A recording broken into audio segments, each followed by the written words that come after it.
లేటుగా వచ్చా కదా! నీ మీద కాదులే నా మీదంట చెప్పిందిగా. అవును సూరజ్ గారి మీద నాకు ఏ కోపం లేదు సూరజ్ గారు మీ మీద.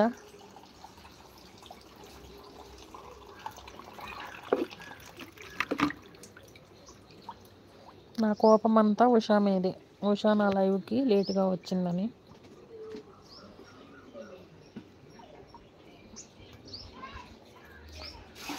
సారీ ఉషా గారు,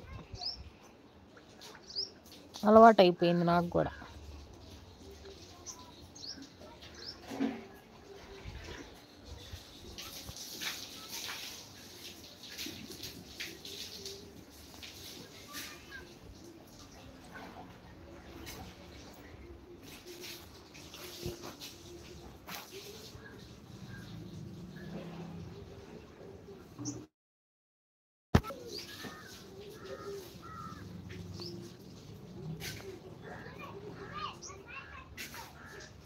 ఉషక్కను క్షమించండి. నేను క్షమించను సూరజ్ గారు.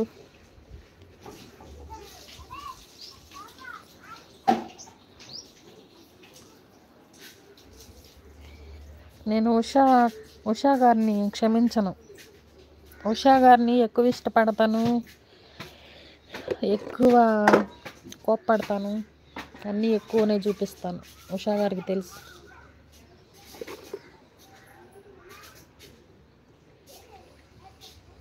అందరికంటే ఎక్కువ ఉషా గారిని ఇష్టపడతాను.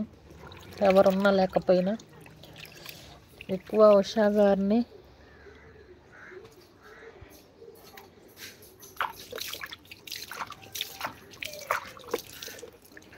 నా ఇష్టమైన, కోపమైన, ప్రేమైన అన్నీ నేను ఉషా గారి మీదే చూపిస్తా. కోపం వచ్చిందంటే ఇంక అది తగ్గదు. ఇక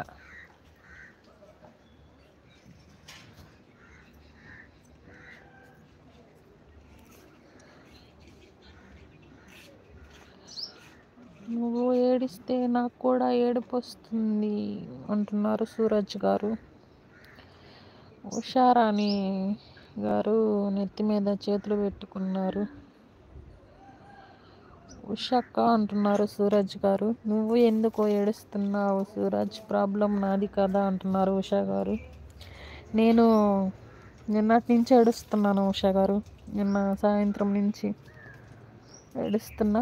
మళ్ళీ ఇప్పుడు లైవ్ పెట్టిన దగ్గర నుంచి ఇంకా ఎక్కువ ఏడుస్తున్నా.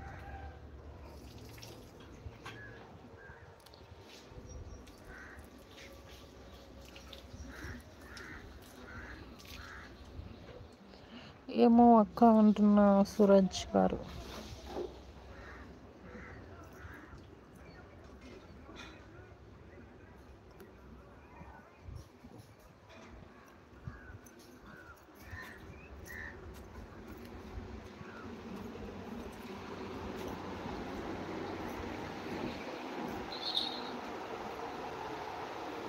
అవి నానేసా బయటికి,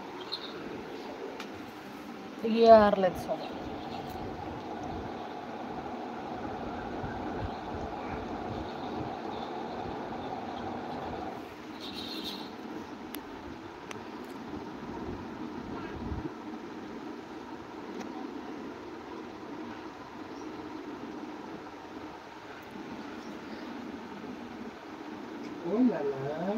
మా బాబాయ్ వెళ్ళిపోయినట్టున్నాడు, మహేష్ బాబాయ్. ఆ ఏడుపుకి కారణం ఎవరండి మౌనిక చెప్పండి. నేను సూరజ్ వస్తాం, ప్రాబ్లం సాల్వ్ చేస్తాం. అది ఎవరికి నేను చెప్పుకోలేనండి. నా ప్రాబ్లంని మీరు సాల్వ్ చేయని అవసరం లేదు. నా ప్రాబ్లంని నేనే సాల్వ్ చేసుకుంటాను, ఓకేనా?